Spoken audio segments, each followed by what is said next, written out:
Okay.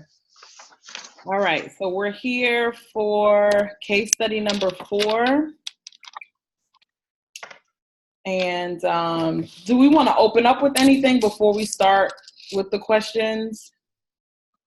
I mean, I don't think so, other than just talking about the mere fact that, this whole conversation is going to be about special education and how do we address it when there are external concerns as to us meeting the diverse needs of other learners within the school community. Okay. Okay. Okay, so the first question, how might the principal approach this and future meetings with her teachers? So I just want to say personally, so I teach high school English. I've taught English my whole time teaching. I'm going to my 7th year. I've taught inclusion classes every year. So this kind of hit home for me because I know what it's like being the general ed teacher, in an inclusion setting. I don't know about you all, but I was just very confused by how the principal first approached it. I agree. I didn't agree with how she just went to Sylvia. I don't know, that whole conversation that she had with Sylvia, I don't think that was the best approach. Right off the bat. I think that there were little things she could have done to start off with first. Mm-hmm. Mm-hmm. Yeah, I say the same thing because, as they say, there's always smoke before there's a fire. Mm-hmm. And I'm sure that there had been parents kind of raising some concerns before it got to the point of even having a formal meeting. So I would have actually brung in Ishmael and Sylvia, and I would have presented like, hey, these are some concerns. I know what we're doing. I know what our mission, intentions, and objectives are. But here's what's being presented and, hear their point of view. But also, too, one of the things that we have to realize is that not all the time our students, and I know this may sound really bad, but not all the time are students expected to meet expectations, but they're expected to show growth, expected growth and expected expectations. So again, when we're looking at the students that are possibly positioned in this classroom, there has to be some kind of data that Sylvia has to show that her students meet growth expectations, that they're growing. Mm-hmm. Mm-hmm. I agree. And the teacher did verify that the kids were showing growth. Mm-hmm. And that's probably, that could have been why she got upset, because she feels that her kids are growing and that the method that she's using was working. Mm-hmm. Yeah, and instead of her putting Sylvia on the spot, she could have maybe gotten all the 2nd grade teachers together and asked how things were going with inclusion amongst the 2nd grade, and then go from there. And you know what, Toinette, in my responses to the question, I said the same exact thing. Mm-hmm. And I feel like she did it backwards. I would have first had the conversation with the 2nd grade teachers as a whole. Right. Kind of like ask, okay, what are y'all approaches? How what does this look like? Yeah. Exactly. I would not have, I just wouldn't have approached Sylvia the way I did, because it made me feel like almost a little defensive for her. Right. Yeah. Anybody would have been under attack when they're giving it their all. She's sitting there every day in class scaffolding with students to make sure that they're understanding the gradual aspects of the assignment and the step-by-step details, so that they can their learning acquisition takes place. And she's being attacked for that, for which we all know that learning takes place best when you're able to teach it to someone else. Wow. That is evidence-based. Yes. Mm-hmm. I agree. And we did already mention that there, it says, is it necessary to choose one approach over the other? And I think it is, in this case, it is necessary. Right. because this is a very sensitive topic. So you have to be very mindful and very, very careful of how you approach your teachers. You can't just ambush them and, question their methodology without first, thinking of their feelings. She's been a teacher there for a long time. Mm-hmm. Was her students not showing growth before? Mm-hmm. Before this was brought up? Why just ambush her like that? So I feel like choosing the best approach, it is necessary. Mm-hmm. Right. And again, too, you never know the sensitivities that, maybe she has a family member. Where does her passions lie at as it relates to the perceived, over dedication to servicing students that have an IEP from a diverse learning background? Like, what does that look like? Because it says that she made some sacrifices coming there to be invested within a smaller school in a smaller community. Mm-hmm. Right. I agree. All right, number 2, what is the path that Eugenia should take? We've already said that possibly she could have had a meeting as a whole first. Mm-hmm. And another thing too that I, actually, I guess attempted to hint on is sometimes parents come uninformed. And at times when parents were in school, special education looked different than what it looks like now. And so, dating myself a little bit, but special education, when I was in school, the kids were out in the trailer and, they kind of walked through the school hall to go to the cafeteria or something of that sort. But that's not, yes, we do have students that are on that area of service spectrum, but not all of them. Like, these students look like every other student within the school. It is not as segregated as people once thought it was or is. Mm-hmm.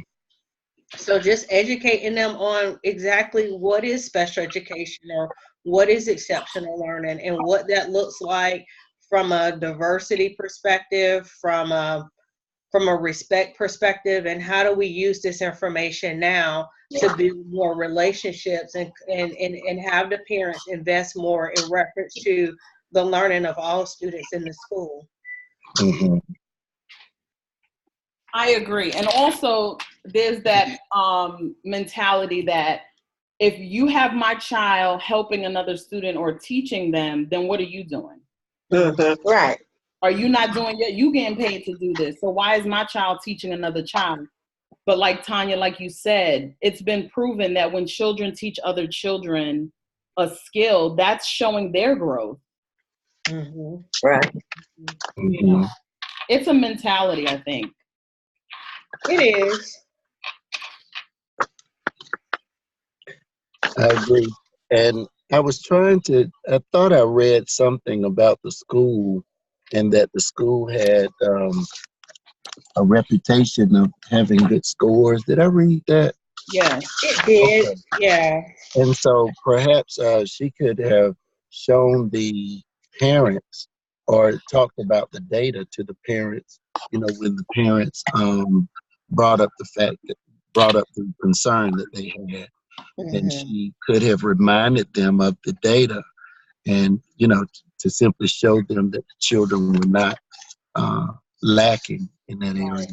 Mm-hmm. I agree. Because it doesn't even say how she responded. It just says Eugenia was surprised because she had never received a complaint like this before. But it doesn't really go into detail of how she responded to the parents. Mm-hmm. Right. Other than her opening up the platform and having a meeting with them without touching base with her people first, like that was really the wrong move. Right. Right. Okay. Is one point of view. I'm going to skip to 4. Yeah. What kinds of collaboration from the children's families might the principal and the teachers propose in order to improve the inclusion education program, encourage an appreciation for diversity, and stimulate learning for all the students at the school? But I think we just mentioned that. Like the parents need to be educated first. Right. Yeah, I mean, I have here, I'm going to try to paraphrase as much as possible. The initial layer is collaboration and respect and understanding that our students come from diverse backgrounds and have diverse learning needs as well. This is not like a one-size-fits-all type of learning platform. And also, too, we talked about marketing. We just did a project association with marketing. I would take and maybe even turn it around with my SIT team and talk about how do we market this better to give parents more information so that we can foster more of their support and supporting our kids in the mission that we have for all of our students being exceptional. Well, all of our students learning and meeting the growth expectations of that particular grade level. Yeah, I agree. I was going to say something similar to that. They could do a survey, get a survey together so that they can get some feedback from the parents and then try to address those concerns or some of the feedback that they get from the parents. They can address those or try to address them so that the parents can feel that they've been heard, And so I agree with that. Yeah. Yeah, so do I. Some kind of, I don't know, session or something to inform them about how inclusion will work, and some teachers maybe could present and tell them how they plan on doing inclusion in their classroom. Because I think a lot of times, and I'm not trying to be rude, but parents a lot of times respond from a place of ignorance. They don't know. They do.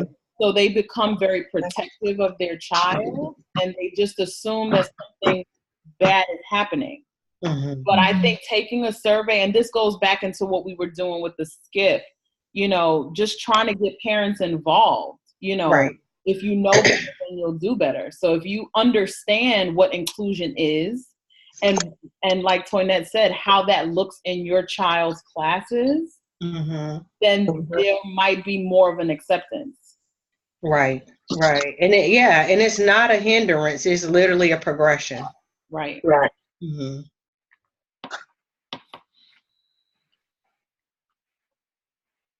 Okay. As an expert in the area of learning and evaluation, what might Ishmael, the technical coordinator, do to integrate and create some harmony out of the differences in opinion among the teachers? Now, what was his role? Okay, he's the technical coordinator. Yeah. I don't know. The position a little bit threw me off because it's not right. But I guess really think to consult within the school setting. But I mean, as the expert, one of the things that I would turn to is professional development. I would introduce styles of inclusion. One of the things that I've been able to learn and witness on the administrative side and being an ICR teacher is every teacher's classroom is different. The delivery is different. The energy, the platform is different. So although inclusion for them, they're implementing inclusion, it's going to look a little different. The relational aspects, if there's an ICR teacher, that relationship with the regular ed teacher is going to look different based off styles and relationships and platform for which it's delivered. It really is. Now, was this someone in the school she just trusted? They said that he was a professor, university professor, so I guess he's coming with some experience, and it indicated that there was a lot of respect for his opinion.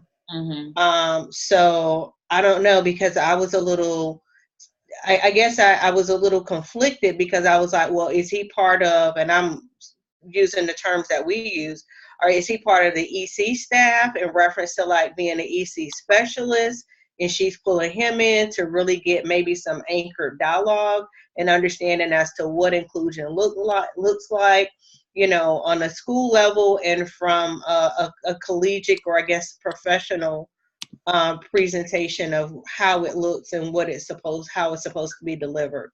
Right. And it also says that he was highly respected among his colleagues. Mm-hmm. And so that might have been why she also asked for his input, because he probably could get the people to respond, the teachers to respond to him. Right. That might have been why, I'm not sure. Yeah, maybe so, but I don't see where he has a background in SPED or anything. So Yeah. I'm thinking she should have gone to somebody else, like the team, the integration programs team, or special. Yeah. And that's what it's in that last paragraph. That's what he suggested. That the learning process of kids with special needs ought to be overseen by the integration programs team of specialists. Right. So maybe he could begin a PLC or head off a PLC to get that developed or something.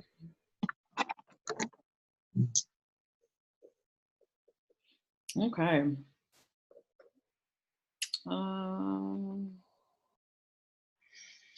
All right. What actions might Sylvia take with the families of the children in question in order to learn and share the achievements and experiences they have observed among the children?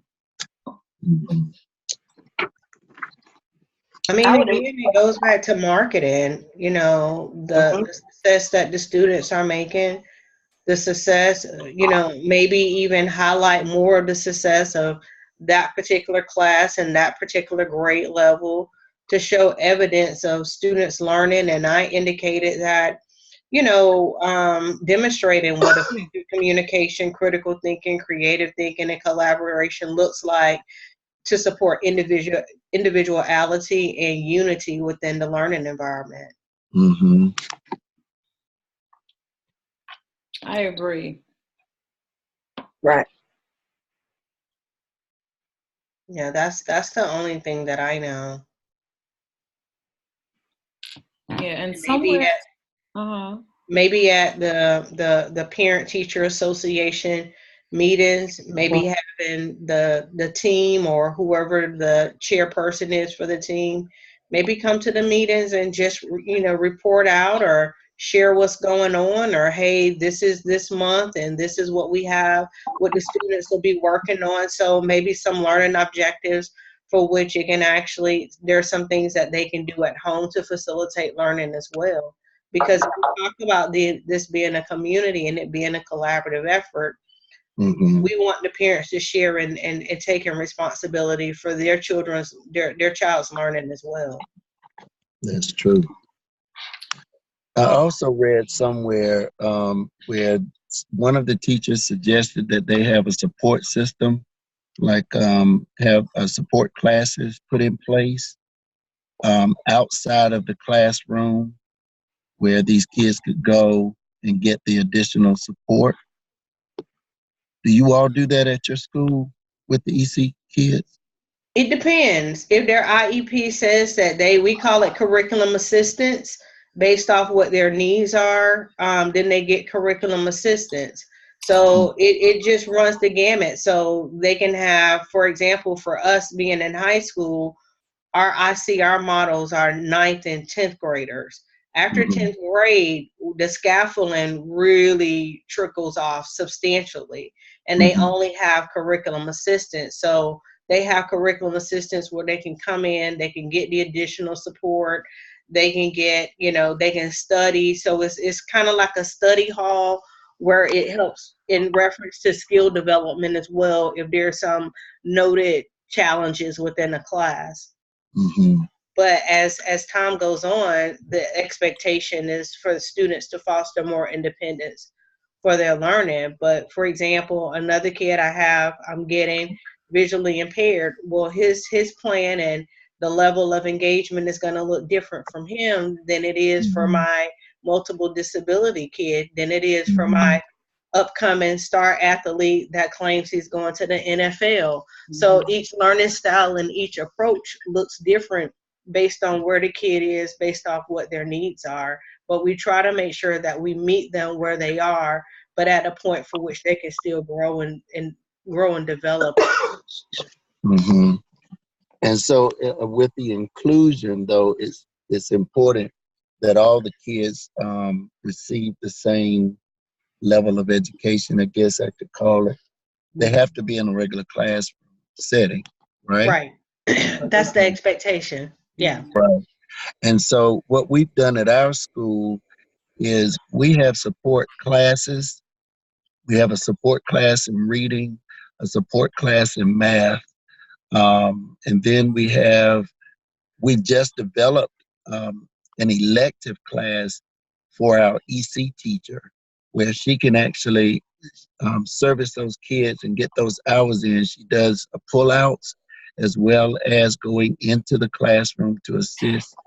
But it's not these support classes are just for anyone who needs the assistance or the bubble kids. Mm-hmm. What's a bubble kid?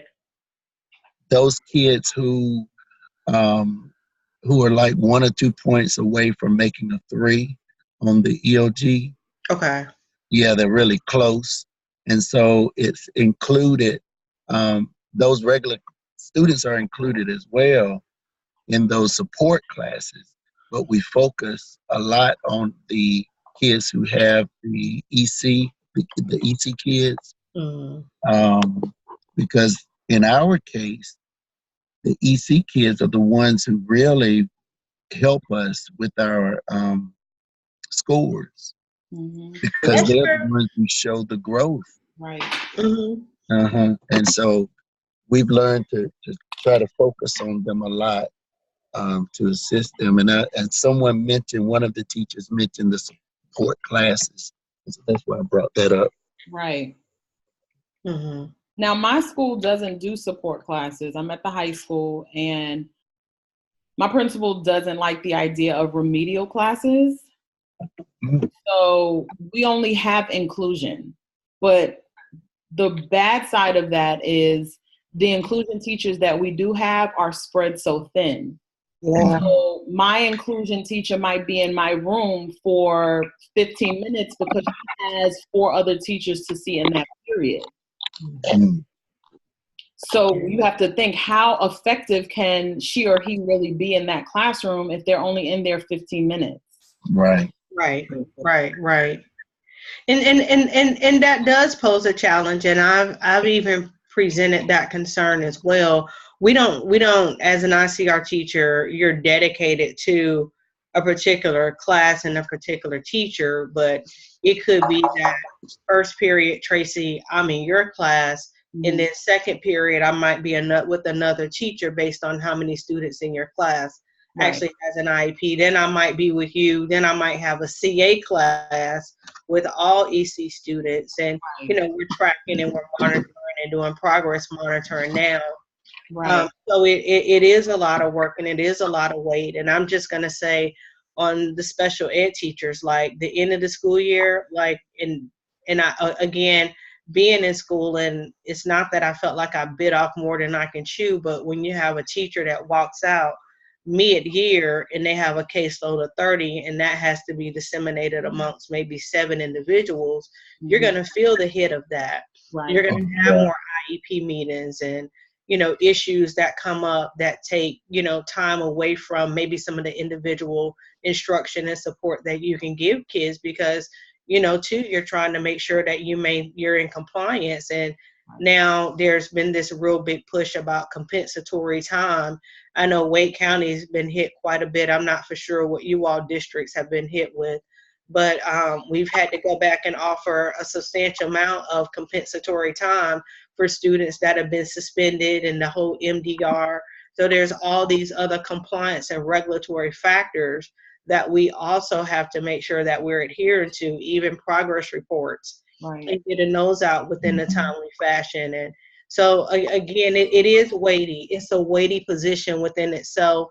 And I just think that special ed teachers, there should be a case manager and there should be an inclusion teacher, but I don't think that you should have a caseload and be in the classroom.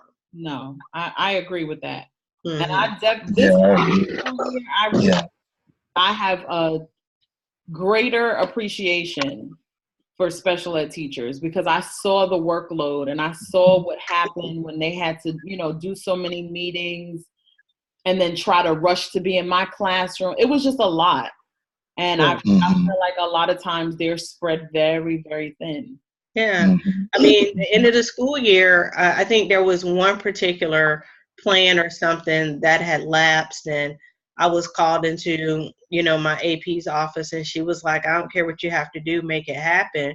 So make it happen meant that, hey, well, I'm not going to be in the classroom that I'm designated to be in, because I now have these string of IEP meetings that have to be had. But then the teacher complained that I wasn't in class because I was having meetings. So it's like, how do you win? Right. Yeah. So sitting in my evaluation, I'm like, really? Right. You literally talked to me about that. Yes, the EC teachers are really hard to find. We just lost a beginning teacher who was in the EC area, and she changed her license because she couldn't hang with all of the demands that you all have with the paperwork and everything. So she ended up changing her license to K5. She went to elementary school. We're in middle school. Yeah. Wow. Right. So again, the only thing that I would say, being a special ed teacher, like give your SPED people some mercy, some grace. Do some extra tokens of appreciation, some thank you cards. Hey, how you doing? Welcome to them, pat them on the back. Let her just say, I appreciate you. What not? You don't have to be specific. I just appreciate you. Let me know that I can do to help support you. It goes a long way. So we have less than a minute left. I didn't know if we wanted to make mention of any laws that maybe Eugenia, like, is she crossing lines here in any way? I mean, the free appropriate public education, the FAPE. I mean, definitely. Also to IDEA, that's a huge issue. And a lot of other, like, those are pretty much the main ones. Like, you cannot cross the line on that. It is legal. It is the law. We have to educate these kids in the least restrictive setting. That's what the law says, and that's what we're going to do. Right. Right. Okay. All right. Well, any other comments or anything we want to add before we close out? No, other than special ed, you can keep your job, or it will make you lose your license. Right. Very true. Yeah. lose your license, seriously. So it is not to be played with.